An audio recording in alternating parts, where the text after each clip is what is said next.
Thank you. Please be seated while I get my breath back. Sorry, we have not got a hard copy yet. So Okay. Thank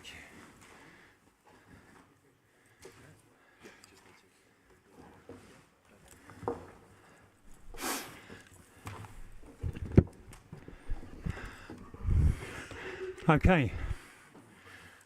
Welcome to today's member forum meeting. First, some safety information.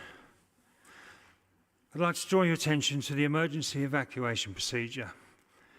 Please exit the building from the nearest exit and congregate by the cathedral.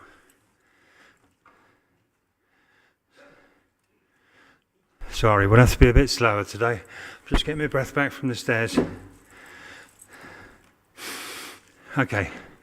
Full details of the questions submitted to member forum and the Mayor's written replies were published on the Council's website. Groups have submitted their questions in priority order and are presented rotating around the party groups. Please note that this session will be split into two parts. The first part will be dedicated to questions related to Barton House. The second part will be our usual member forum. Each councillor has asked a maximum of 2 questions about one topic or 2 separate questions about 2 different topics. Councillors have a maximum of 2 supplementary questions. If a councillor asks 1 question, they have 1 supplementary. If a councillor asks 2 questions, they can ask 1 supplementary per question asked.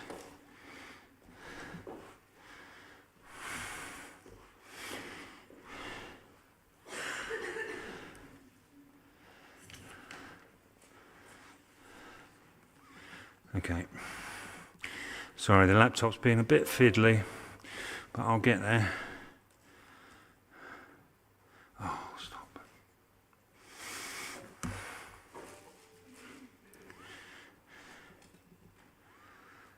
Okay, I'd like now to ask Mayor Marvin Rees to give a statement on the Barton House major incident. And Mayor Rees, you have 5 minutes, please. Thank you, Lord Mayor, and welcome back to the Chamber. It's great to see you back here. So thank you for, there we go. So thank you for the opportunity to bring an update on Barton House. So this is a very brief update on where things stand. And I want to start by thanking the residents, the wider community and our staff and councillors who've been providing support at this time. So this is an incredibly challenging situation for everyone, particularly the residents who have shown incredible resilience over the last few weeks. And we are working as quickly and as safely as we can to fully understand the structure of the building and make decisions about the next steps. It is important that as soon as there is news, we share that with the residents first. During the original decant, this was our intention. Unfortunately, there were leaks from confidential briefings with councillors, which meant that media reports became more aware earlier in the afternoon before we'd had a chance to actually talk to residents, which made things incredibly difficult. So clearly we do want to avoid that happening again. So I would ask everyone, when we do share information, please make space for that information if it comes across your desk to go to the residents first, as a way of helping us respect them. We will provide a substantive update to the residents by this weekend, and we will share that update with councillors and other stakeholders as soon as we have communicated that with the residents. At the moment, we are awaiting reports from surveyors who continue to explore the structure of the building in more detail. The purpose of this work is to understand the issues, if the issues raised in the earlier surveys are actually throughout the whole building, and if they are, to what degree. And this is vital because it will either confirm our concerns or correct them, and it will help us understand what work, if any, needs to be done to make the building safe and the time frame on that work. So we're very thankful to the residents of 7 flats that are now spaced across the building who've kindly allowed us access to undertake the more detailed, more invasive survey work. And this means Any detail in the reports will give a more rounded picture than the earlier surveys, which were limited to just 3 flats. The new survey work involved stripping back walls, ceilings and floors to identify and check the structure of the building, including any reinforcement arrangements within the floor walls and their joists. It also involves scanning concrete to check the depth of its cover around some of the key beams. In all cases, what is found will be compared to the original building design and its structural intent, and this will help us understand the extent of the issues identified in the earlier surveys. And I do understand, seriously, that people are desperate to know the results of this work. The experts we have working on this are ready to review the findings, and we are pushing for pace and getting that finalised reports to us with the recommendations, but without compromising their quality or their accuracy. And once the final reports are received, we will be able to share them first, as I said, with residents before sharing them with the wider network of stakeholders. We're continuing to plan for various scenarios while supporting affected residents in a number of ways, and this includes providing hotel accommodation or alternative suitable accommodation to meet specific needs, payments to those staying with family and friends, catering to provide 3 meals a day with packed lunches available for school-aged children, free taxi journeys to essential locations such as school or work, free bus passes for children and a parent, regular cleaning and laundry services, childcare and support, and translations of regular email updates. And we have been working with community organisations who step forward with offers of support, including childcare and family support, health advice and support for mothers and young children, support to access groceries and toiletries, activities for families, children and young people, general advice services and financial guidance, free experiences for children, young people and families, and animal care, which kindly came forward from City of Bristol College as well. And we're preparing for all scenarios at the moment.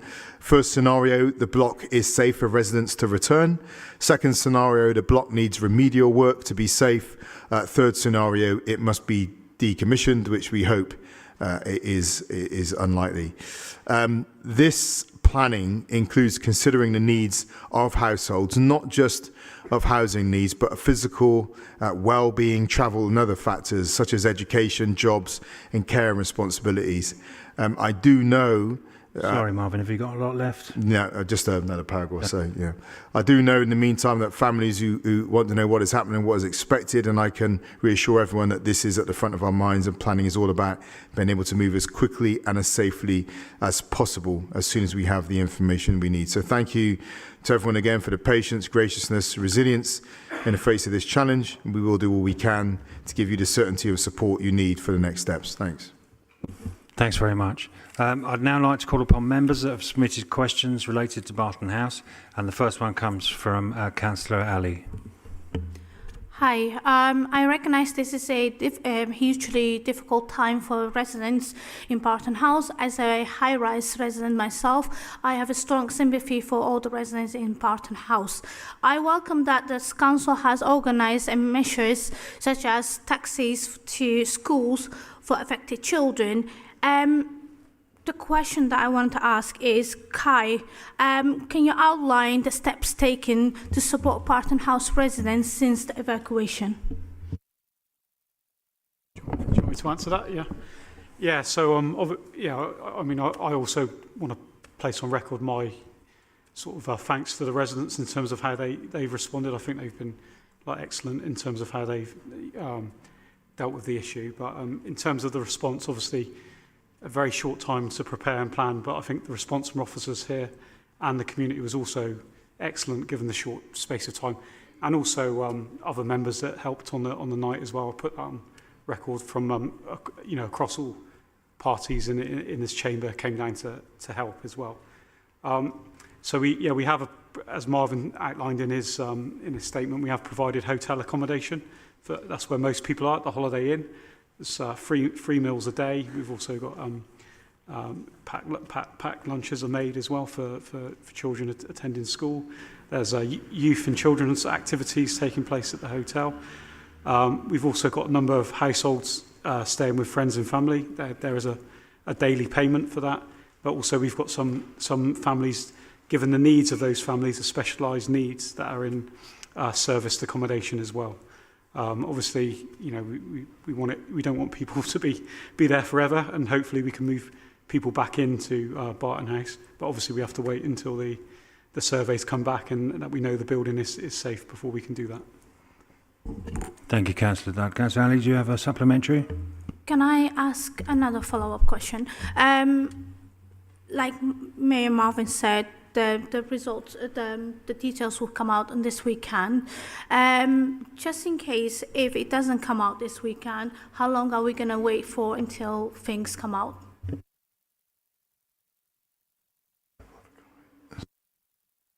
Sorry, that question was for Marvin, from me.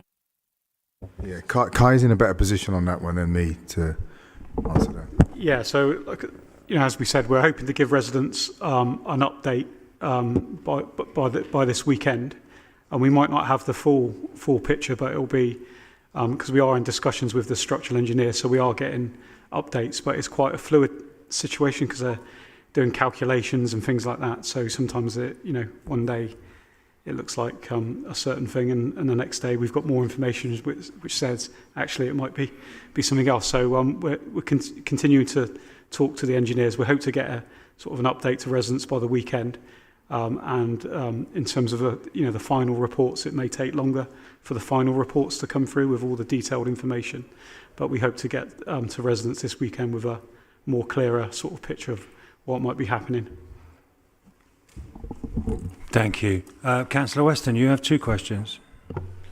Thank you very much, my Lord Mayor. Good to see you back there. Thank you. First of all, thank you to the Mayor, Kai, whoever drafted the responses. And I would echo the comments of thanks to the patience of residents. I would also want to put on record a thanks to the housing officers. They're doing some tremendous work under some quite stressful conditions, including those that are being deployed from other areas of the city to an area of the city that they don't know particularly well. So, well done to them. My question deals with number 2, if that's all right. I specifically asked about the learning exercise and how residents can feed into that. Now, that wasn't actually touched on in the response.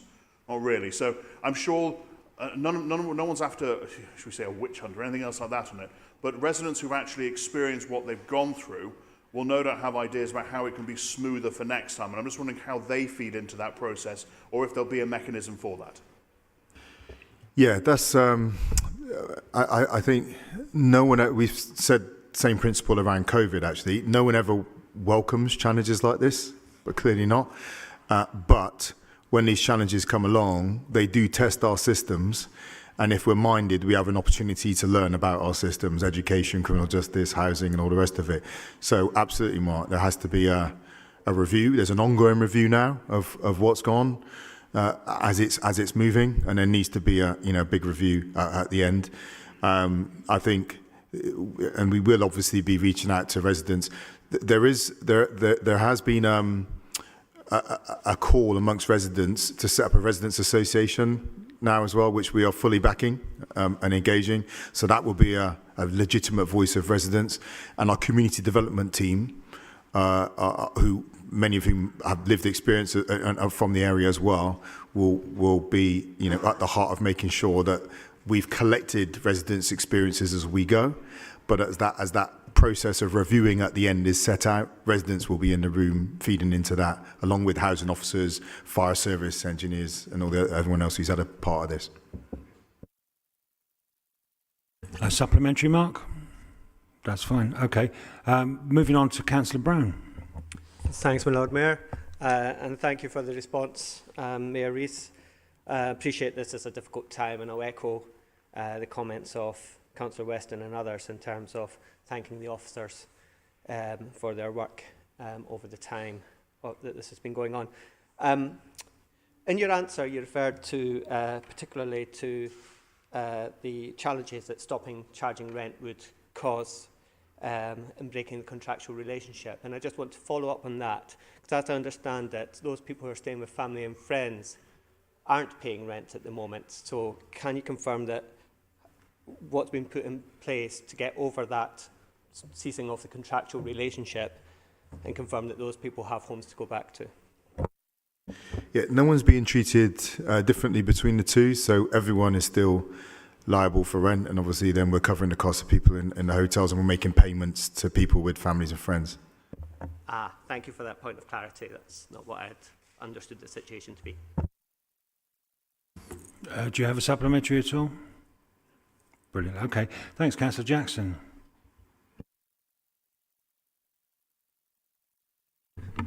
Thank you, Lord Mayor. Thank you for the reply, Mayor. Great to see so many houses being built, but I have got a couple of supplementaries to these answers. The first one is, which hasn't been answered here, was what government support you think you'll need, and have you contacted the government for any help? So this is very early stages, but I will say that we had started a piece of work looking at all of our public estate, across Bristol, all of our blocks.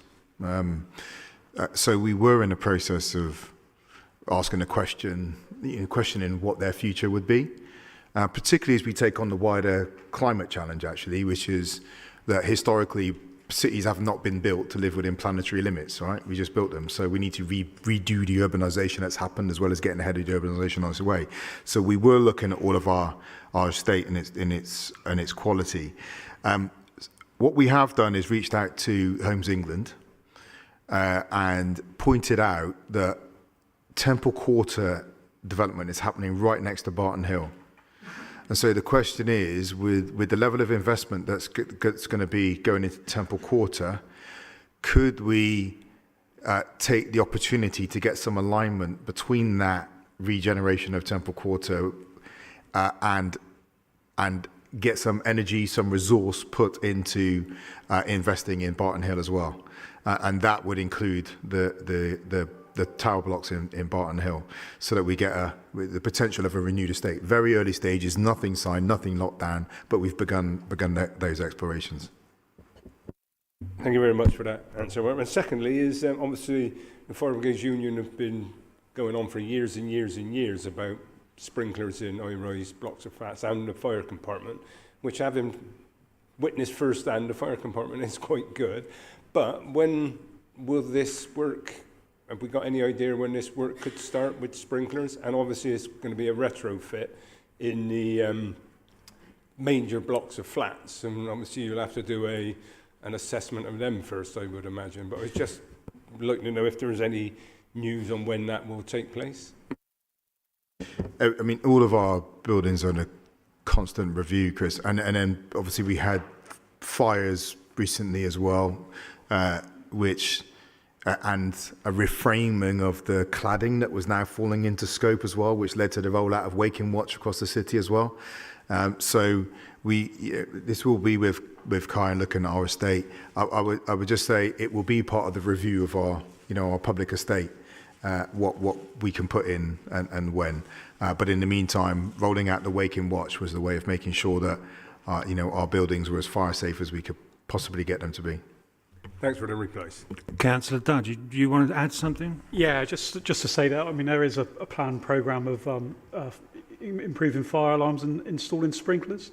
So I think, Helen was just mentioning to me that some of the blocks in Hartcliffe, the work started already, and it's a rolling programme over a number of years to upgrade all our high-rise with sprinklers. There you go.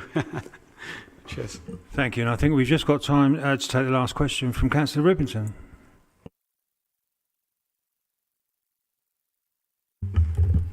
Yeah, thank you.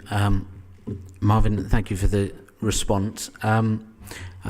Just in follow-up, I think Chris was asking about government help with the entire estate, but I was wondering if there's been any indication of whether we're going to get any help with the specific costs of this, given I know we declared it as an emergency in order to being able to bring other authority, like the fire services and people in to help us. Will there be any help forthcoming or any indication of that? So I know that one of our MPs has reached out, raised the case with government. We've raised it with them, but as yet we've had no certainty coming back from the centre about what support we're going to get. Thank you. Okay. That concludes the section on Barton House. So we'll move on to the usual member forum questions. First question is from Councillor Mack. You have 2 questions about the budget. Yeah, and thank you very much for those answers. They were informative, they were helpful in terms of our budgetary position. You've laid out that that you disagree with and that we need more funding from the national government, and that lack of funding is in fact causing suffering in the city. I think we talk about that often enough. I think my first supplementary question is, do you believe that next year we'll get a Labour government? Yeah, I think it looks likely. So I think my question with that and the forward planning, if we believe we're getting a Labour government, do you believe that the Labour government will fund local government better in terms of our forward planning? We're hearing a lot of different things in terms of Labour's plans for spending, mostly about being very cautious. Do you believe that this situation where we disagree with how the Conservatives are funding local government, do you agree that that will get better? Well, I met with core city leaders on Friday, and this is a conversation we're having. I think Labour government understand local government more than the current government do. And I think they understand that if we want to have real delivery, that it can only be done through properly resourced local government. At the same time, you probably notice we're in a pretty tricky situation. And what's that kind of anecdote of when someone asked how they want to get to a destination and someone said, I wouldn't start from here. There's going to be a lot of picking up the remnants of the dishevelled economy when Labour come in. And they're going to have to restore. I've just come back from COP. And I can tell you by meeting with mayors and institutional leaders from around the world, they're going to have to restore our international reputation. Both in terms of just both politically and financially as a potential source of trade, and on questions of migration as well, and efforts we are or not making on climate change. So I think what we're going to have to do is give any incoming Labour government space to review what they have on their hands before they make any huge commitments. But as one of a number of Labour leaders of the UK's biggest cities, clearly, we've been making the case very strongly that we need resources if we're going to get stuff done. Yeah, from what I can see from this planning, this forward financial planning, is that we're not expecting more money. We say the Conservatives are doing it wrong, but we don't seem to be expecting or hoping it's going to be any better. Yeah, but if you're unlikely to take responsibility, you can say whatever you want. If you are going to be one day faced with an Excel sheet that says there is no money, then you've got you don't have the opportunity just to make promises without knowing what resources you're going to have available. That's responsible politics, the kind of responsible leadership that the country is going to desperately need. Thank you, Mayor. Councillor Hornshan. Thank you for your answer about the underground. It was a very detailed report on saying of why it would be better to have an underground rather than close the roads off. The question I have for you, and it's going to be much better for cyclists, pedestrians, and also safer for mobility scooters. The question I have for you is, could you say anything about how this might be better for disabled people, especially those living in the outer rings of Bristol that don't live near the centre? As in a mass transit system, a meaningful mass transit system. One of the decisions we would have to make is what is the actual kit we would use, and our commitment would be to using the most accessible kit. So the way we designed the stops, the stations, the vehicles that were used would have to be physically, accessible. It's also important to point out that when we were looking at the routes of the mass transit system, we weren't looking at straight line routes from part A to part B. We are looking at a system that actually would have curves in it, as it were, to include areas of the city that have previously been physically locked out of opportunity. When you think about parts of Bristol South in particular, connecting to high employment in a city centre, at the airport. But I mean, I just reiterate here again, because I think it's for all of the noise that's been drummed up and the cheap headlines that have been gained from people opposing it. If you want a mass transit system that does what it says on the tin, it's mass transit. It is segregated. and it has to be segregated if it's going to deliver the modal shift any mass transit system is designed to deliver. If it's going to have the customer base, it has to hit the areas of highest density in terms of residents, destinations, employment. When it hits those dense areas, if you're above ground, it becomes undeliverable. And again, the report, I know that I think one of the Green councillors came to the last meeting, made a statement at WECA and then admitted to someone they hadn't actually read the report. What the report points out is that if you try and have an overground up Gloucester Road, Church Road, St. Luke's, Malaga, you need 17.5 to 18 metre width road for a two-way transit system. So do the math. You're looking at CPOs of buildings up one side of those roads, and you're looking at closing those roads to the use of the public. Now, you may say, well, we're going to get a mass transit system, but there'll be 2 years while the road is closed while you're putting your rails down, which are not good for cyclists, by the way. I don't think there's a councillor in this chamber who will sign that off. To enter into a world of compulsory purchase orders to get those buildings, to sign off the order to close those roads, to put an above ground system in that makes those roads inaccessible. So unless it's an underground, a mass transit system that includes underground, it is not deliverable. And those people that you talk about will be reliant on a patch and mend of the existing system that is not resilient and is not fit for purpose for a modern city. Thank you. Councillor Smith. Yeah, thank you very much, my Lord Mayor. Good to see you back in your place. Marvin, thank you for the responses here and for the figures. I've just received the spreadsheets. I've not had a chance to look at them literally in the last couple of minutes, but thank you for sending those. I would gently point out, Marvin, you often talk to us in this chamber about the tone of debate, and you're right. Whoever's written these responses, and I'm going to assume it wasn't you, seems to have been having a bit of a bad day. The tone isn't great, and it's not just to my questions, it's to a lot of them. The follow-up that I do have, question 2 about the remedial work, the repricing of this contract, says that you're in the process of gaining approvals. Now, this has been going on for at least a year that I know of. There have been schemes being turned down. Why is it only just being done now, and whose approval do you need? I mean, I thought you called the shots. Can you not just get it done? I mean, there's a lot in that, and I think on the whole, Councillor Smith, you're a reasonable guy, but I get, sometimes the temptation to play to the, within the chamber. I mean, just take the answer for what the answer is. No one's trying to send any messages, but there is a context here.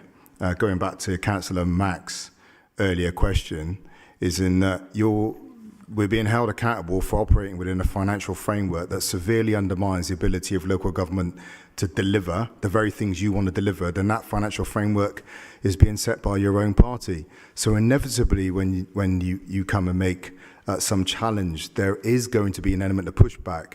This is a political room in which we talk about the differences between our political party and our accountability. And again, I would just say, despite the kind of the ping pong of the referendum arguments, it's not the case where I am omnipresent and all powerful and just say make stuff happen and it happens. This is a big organisation facing massive challenges, and things that we want to get done are not always easy to get them done because it is difficult to recruit. We are stretched for capacity, and the world around us doesn't respond to our every whim. But hasten to say, we are committed to delivery, and as soon as we can push delivery through, then we will. And as soon as we can, make sure that this piece of work lands, then we will. Councillor Smith, did you have another supplementary? Yeah, just I appreciate what you're saying, Marvin. You can't be everywhere. You can't be doing everything. I get that. This is one of many challenges, but it's one that's only going to get worse the longer we leave it. That's the nature of inflation. So if this is a question of internal approvals, can you use the authority that you have to speed that up and get things moving perhaps quicker than they are now, which will save us all a few quid when it gets done? No, and remembering too, this is also about the state of the economy, and that, you know, we've gone out to try and get the work done, but the inflationary pressures around us that we have to contend with has made it very difficult to get people to take the work on. And again, that is an economic context that is not of our creation, but is up to the less than ideal leadership we've had at a national level. And I think that sometimes, as well as bringing a challenge in the chamber, it'd be absolutely fantastic if you really became an advocate for Bristol and asked some of the national leaders to really, you know, get a grip and to create a context in which it is possible for a big city like Bristol to thrive, and point out not just the big questions or the pretend big questions like migration that's happening now, but some of the very real community level impacts that the mess that's being made at a national level is having on us. Yeah, the Prime Minister doesn't always take my calls, Marvin, but I'll do my best. Thank you, Councillor Smith. Councillor Hopkins.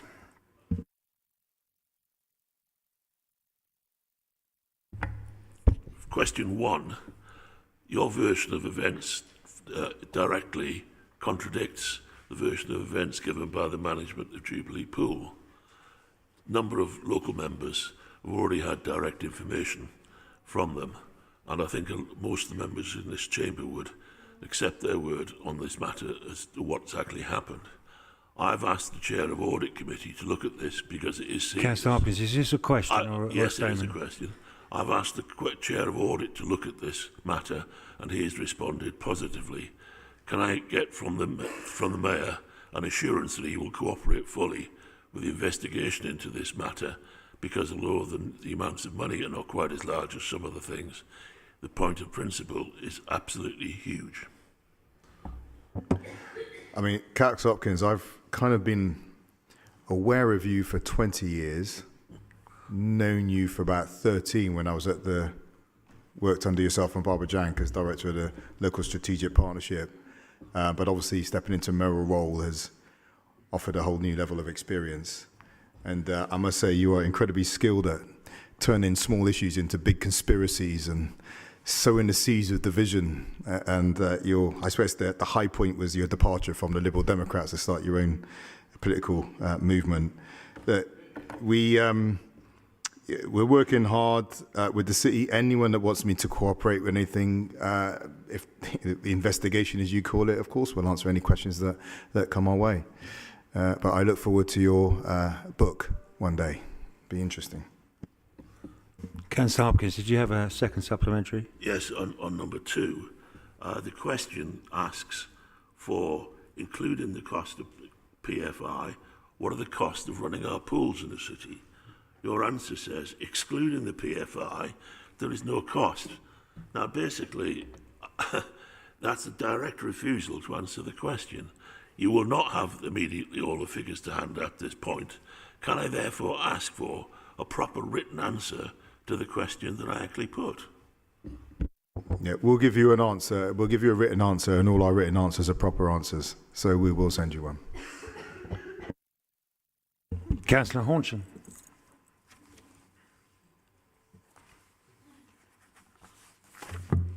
I asked you a question about the street homelessness, and you gave me a good reply about the, building housing, which is obviously extremely important, and I'm not going to deny that that is. But when someone ends up on the street, it's usually after a long history of failed services, usually brought on by austerity, and this often starts in childhood. Is there any recognition from our government of how hard they're making the lives for the most vulnerable in our society?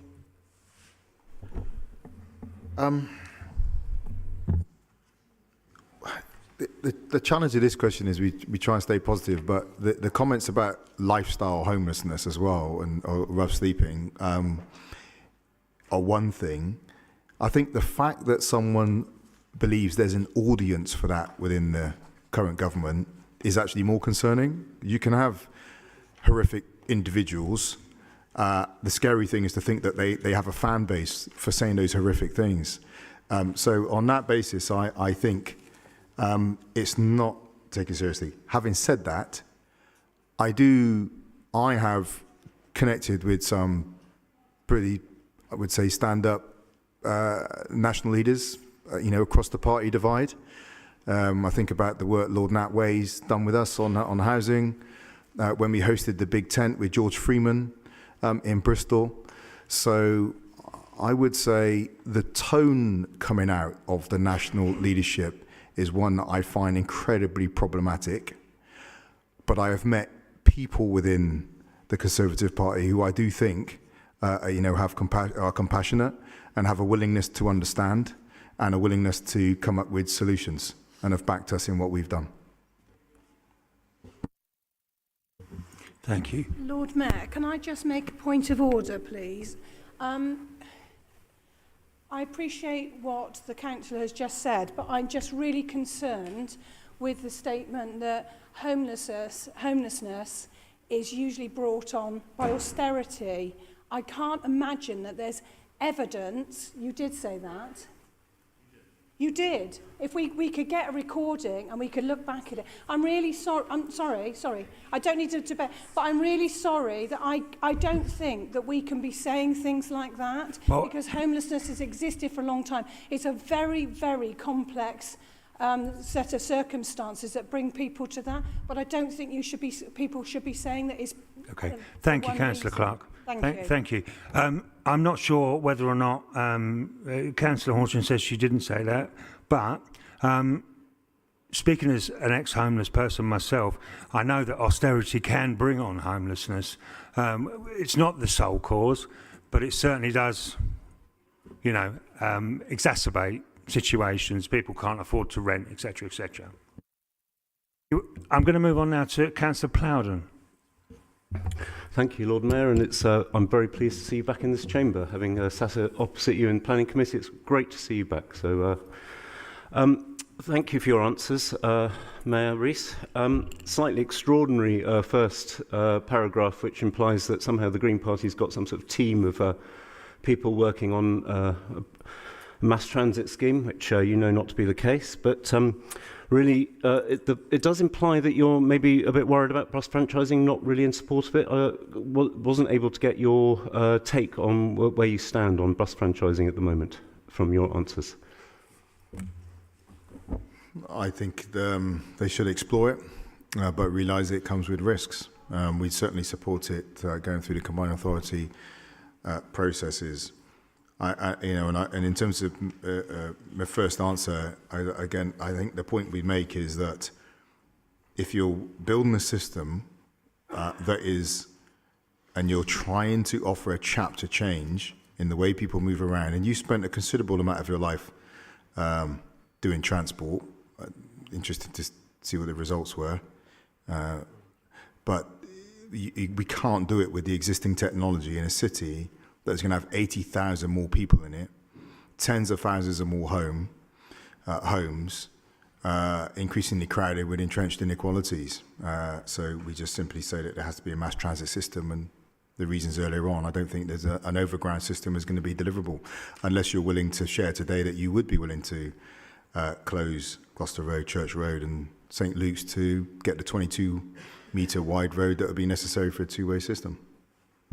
I think you know very well I'm not in a position to do that. I think you probably also know that under my watch we had the fastest growing cycling and bus patronage. Councillor Plowden, do you have a second question? So the results do speak for themselves.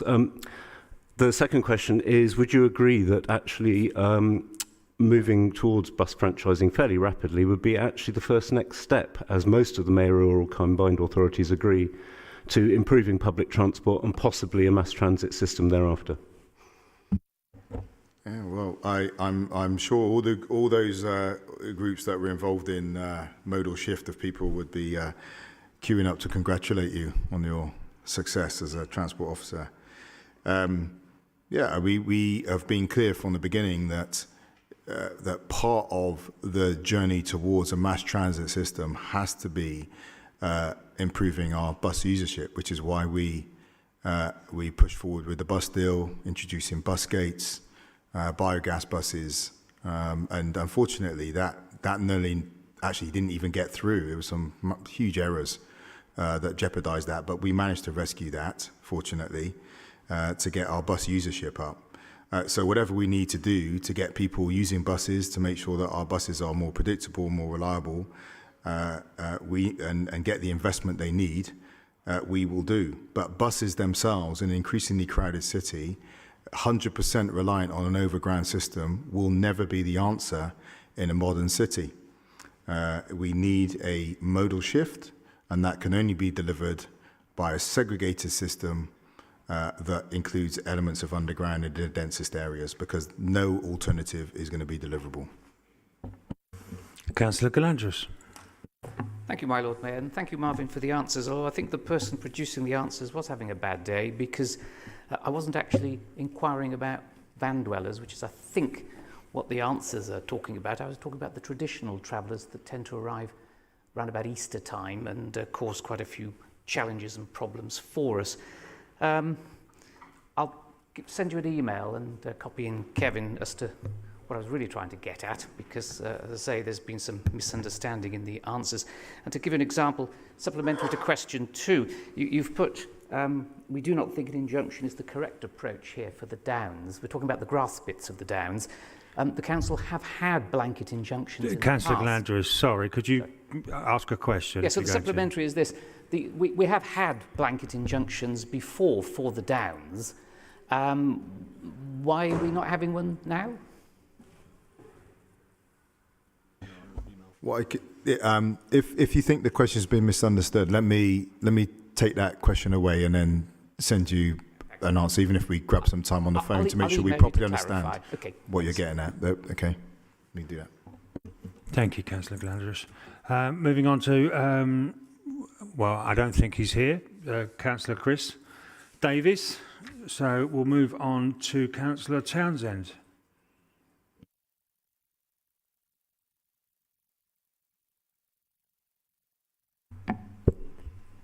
Thank you for your response. So my follow-up to question 1 is, given that there isn't a time frame, are you happy that it takes over 6 months without action for planning enforcement to not get involved in an issue of an unlawful HMO?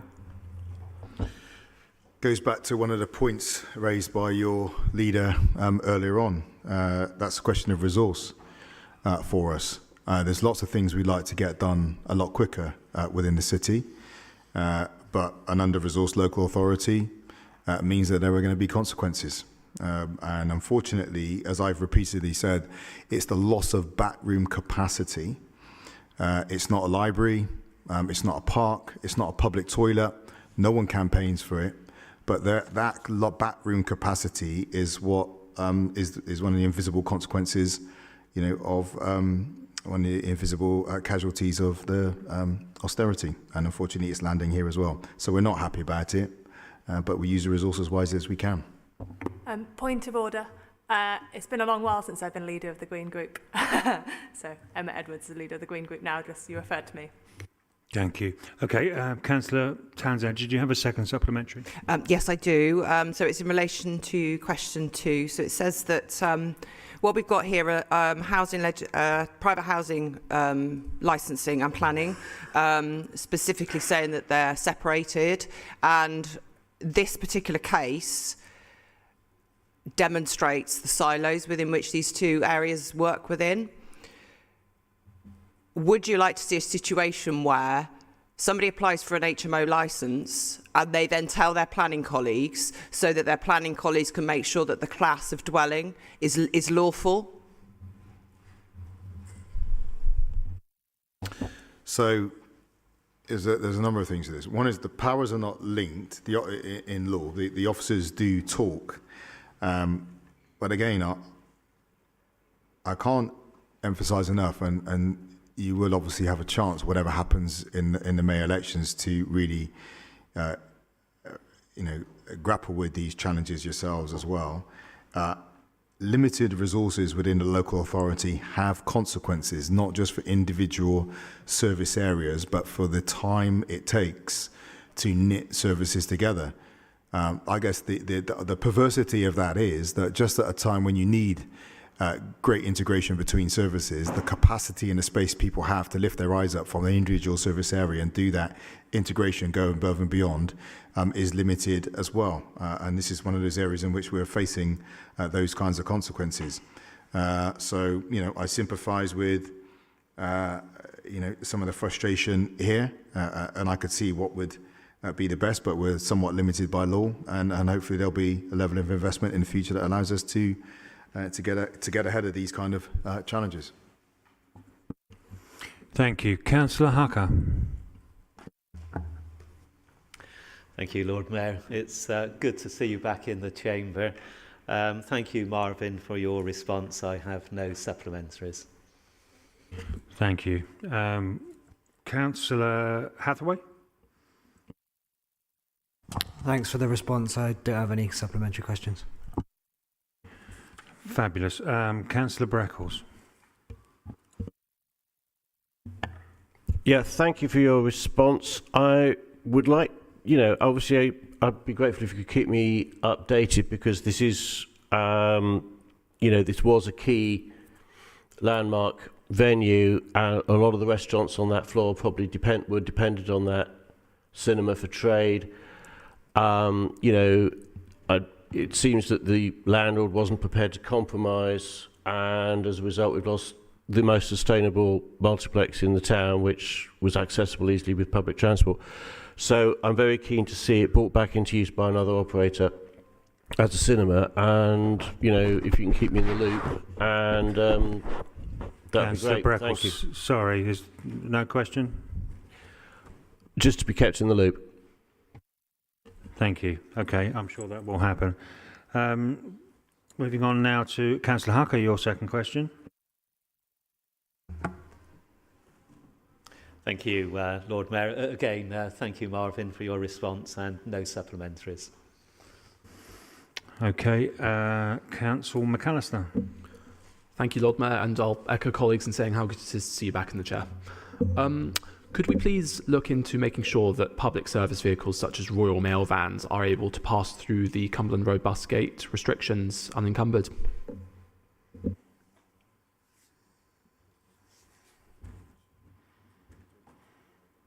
I'll have to go and have a look and check the detail on that. Oh, thank you. And for my second supplementary question regarding Vauxhall Bridge, the M2 bus is often diverted along Coronation Road south of the New Cut, which is no longer easily accessible by foot from Spike Island due to the closure of the bridge. I'm wondering what public transport provision is being made or planned for residents of Spike Island when this occurs? Yeah, I'll come back to you with a specific answer on that. Thank you very much. Okay, thank you. And moving on to... no, she's not here. Hang on. Councillor Miklat? No, not here. Okay, Councillor Plowden, we've had you, sorry. I'm just looking through to try and find somebody who's actually here. Amira, Graham. Tim, you're next on the list.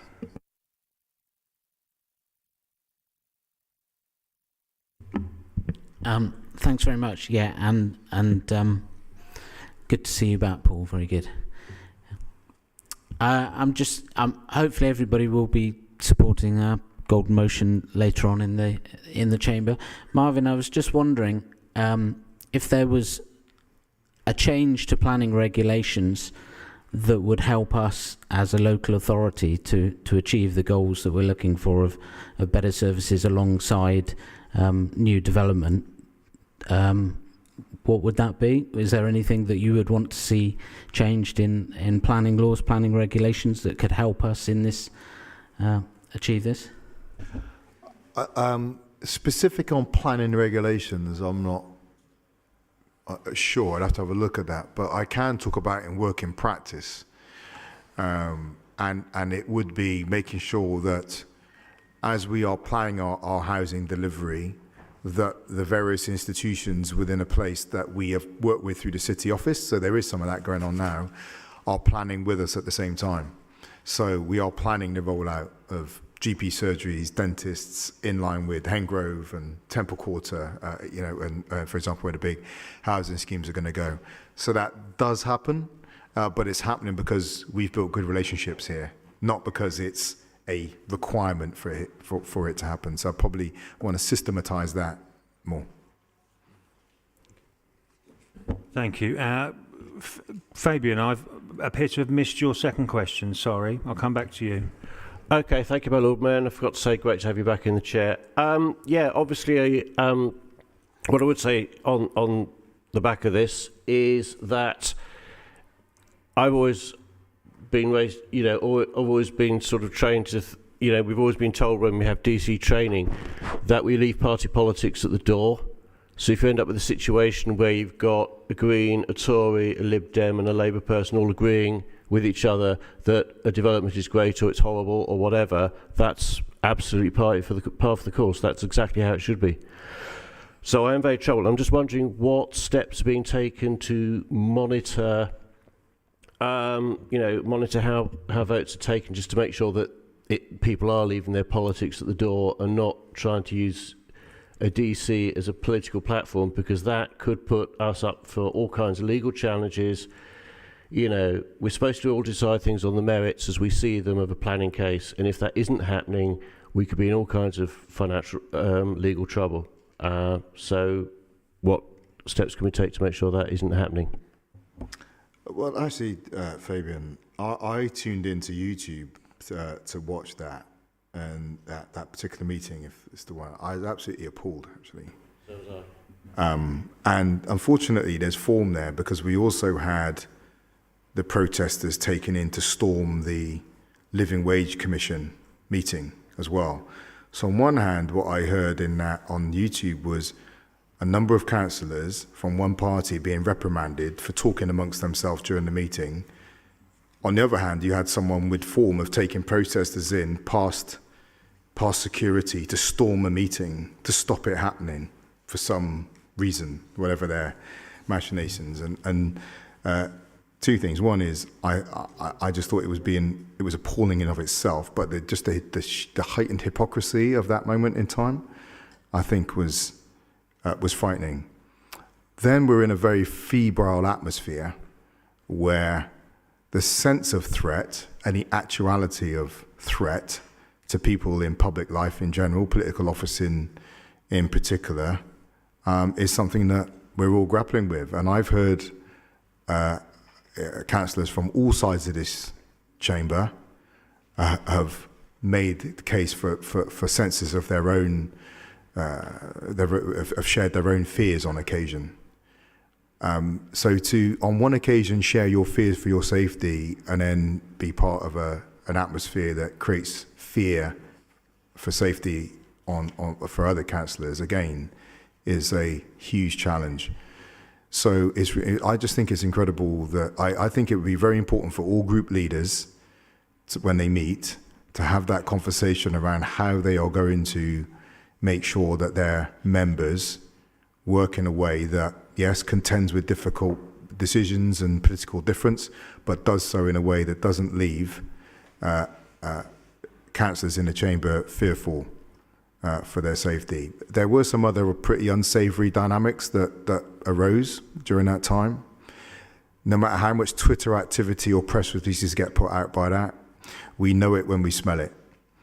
And again, for those who claim to be on the progressive end of politics, I think they need to really have a hard look at themselves and think about what they're prepared to do in their pursuit of power, and make sure that they don't end up going down some really unfortunate avenues into that end to get some small political advantage. If I could just briefly come back, if I may, Lord Mayor. Obviously, as the Labour lead... Not really, sorry. We want to get the rest of the questions in if we can. Thank you, though. Councillor Massey, you've got two questions. Sorry, you've got to be a bit faster than I expected. No, I don't have any follow-up questions to this. Thank you. Or the next one. Thank you. Okay, we'll now move on to member statements in order of receipt. I remind members that a maximum of 1 minute will be allowed for the presentation of each statement. There will be no debate on the statements and they will be referred to the Mayor for consideration. Councillor Eddy's not here. Councillor Denyer. Thank you, Lord Mayor, and good to see you back. A group of Bristol school children, School Strike for Palestine, have done a petition asking the 4 Bristol MPs to call for a ceasefire in Israel-Palestine. 4 weeks ago, they invited the MPs to meet them to receive it, but as none of them responded, organisers have invited me to do so. I promise to present it here at Council. This large paper petition is one of 3 made by the school children over the last couple of months. They and I agree there is no military route to long-term safety and security for the Israeli and Palestinian people, as they both deserve. Instead, there must be a political settlement based on the requirements of international law and beginning with an end to the illegal occupation. When I joined the School Strike for Palestine demo on College Green a few weeks earlier, I heard one of the young people say, "I don't have to lie in bed wondering if the roof is going to crash down on top of me like children in Gaza do." It nearly broke my heart to hear a child saying that. No child should even have to imagine such an event, much less have it happen to them. Just going to have to ask you to finish up, please. Yes, I was just going to say, I believe as political leaders it's our job to listen to people and use our platform to speak out. Therefore, if there are other councillors or the Mayor who agree with me on this, want to meet me outside in the lobby briefly after member forum to take a picture with this, you'd be very welcome from any party. Thank you. Okay, Councillor McCarway.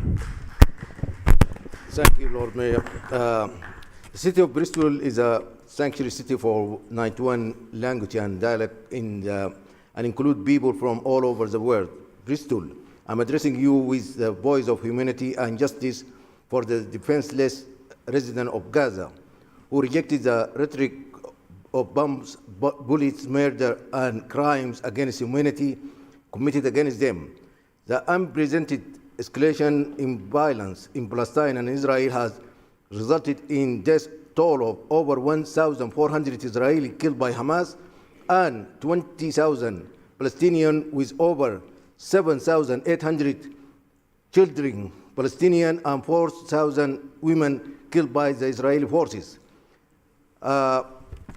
Since the 9th of October, over 2.2 million Palestinians in the Gaza Strip, half of which are children, have been subject to collective punishment. Israel has cut off all food, water. Sorry, Councillor, I'm going to have to ask you to finish up. Okay.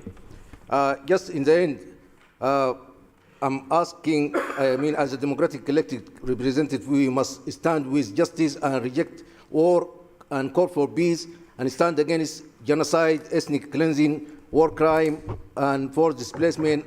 And I ask the Mayor and my fellow councillor and 4 MPs in Bristol to call for ceasefire immediately. Thank you very much.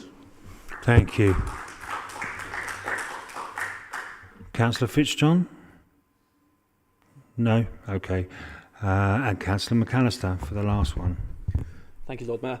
I'd like to note my previously submitted statement to the cancelled November Member Forum on the horrific conflict in Israel and Palestine.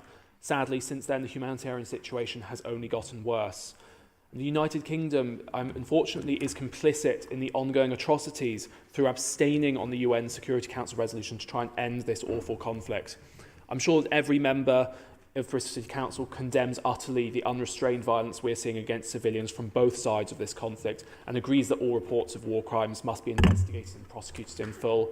And I know that we all condemn the anti-Semitism, Islamophobia and violence that has bubbled up from the depths of UK society. I urge Bristol City Council to use every means it has to call for a peaceful resolution to the conflict, to support the communities most impacted by here in Bristol, and I urge fellow councillors from all parties to use their voices within their respective parties to call for the ceasefire and end to the siege and for a just and lasting peace. Thank you. Thank you. An absolute perfect timing as well, 60 seconds. Well done.